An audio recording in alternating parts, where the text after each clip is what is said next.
नमस्कार मित्रों, हमारे सभी प्यारे दर्शकों को हर हर महादेव।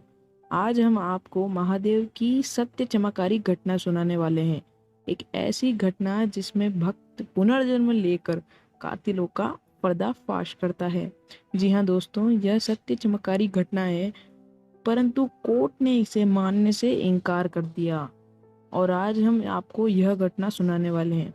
तो नीचे कमेंट बॉक्स में यह घटना सुनाने के बाद आप जरूर बताइएगा कि क्या ऐसा हो सकता है। तो दोस्तों, बात है सन 2008 की।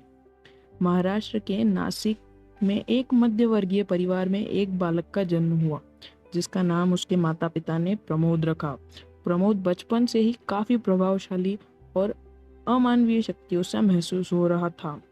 इसी से उसकी आयु बढ़ती जा रही थी। उसमें अलग अलग परिवर्तन हो रहे थे, जैसे कि अक्सर वह रात में सपनों में चिल्लाने लगता कि मुझे मत मारो, मुझे मत मारो।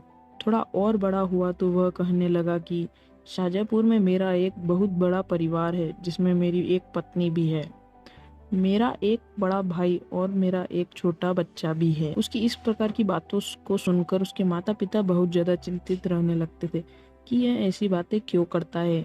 महज 8 वर्ष की उम्र में कहीं से किसी प्रकार की कोई मानसिक बीमारी तो नहीं है। इसी में प्रमोद के माता पिता ने उसे दिखाने का निर्णय लिया। जब वे उसे डॉक्टर के पास दिखाने ले गए, तब डॉक्टर ने भी उसे अमानवीय शक्ति वाला बालक घोषित कर दिया, परंतु उसमें किसी प्रकार का कोई पागलपन नहीं है, यह भी दावा दिया। दोस्तों, जब प्रमोद 12 साल का हुआ, तब उसने जो बात अपने माता पिता से कही, वह सुनकर आपके रोंगटे खड़े हो जाएंगे। प्रमोद ने अपने माता पिता को बताया कि मेरा असली नाम किशन शर्मा है, मैं शाजापुर का रहने वाला हूँ, मेरी एक पत्नी है, मेरा एक भाई है, परंतु किसी लालचवश मेरे भाई ने मेरा कत्ल कर दिया और मुझे घर के आंगन में दफना दिया था। एक 12 साल के बालक से इस प्रकार की बातों को सुनकर सभी लोगों को बहुत ज्यादा परेशान हो गए। सभी लोग बहुत चिंता में थे और कुछ ज्यादा सोचने पर भी मजबूर हो गए थे। तब प्रमोद के पिता ने नासिक के एक शर्मा परिवार की थोड़ी और जानकारी निकाली। उन्हें जो सत्याई पता चली, वह जानकर बहुत ज्यादा हैरतअंगेज रह जाएंगे, क्योंकि सन 1988 में राम किशन शर्मा का सब कुछ में देहांत हो गया और जो प्रमोद था वह उनका पुनर्जन्म था। वे किसी को यह बात बताते तो उनकी बातों पर कोई यकीन नहीं करता। फिर भी उसके माता पिता ने प्रमोद से पूरी सच्चाई जानने का फैसला किया। तो प्रमोद ने बताया, बात उस समय की है जब मैं 24 साल का हुआ करता था। मैं दिखने में काफी आकर्षक था और रुक्मणी नाम की एक लड़की, जो कि अति सुंदर थी, मेरी उससे शादी हुई। उसकी इस सुंदरता के कारण धीरे धीरे कहीं ना कहीं मेरा भाई भी उसे चाहने लगा। हम दोनों खुशहाली से अपने वैवाहिक जीवन में रह रहे थे, परंतु कहीं ना कहीं हमारे भाई की काली नजर हमारे दाम्पत्य जीवन पर थी।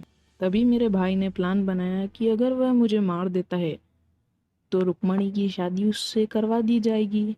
एक समय की बात है, जब हम दोनों पति पत्नी रात में सो रहे थे, तब मेरा छोटा भाई अनुज आया और उसने तकिए से मेरा मुंह दबा दिया।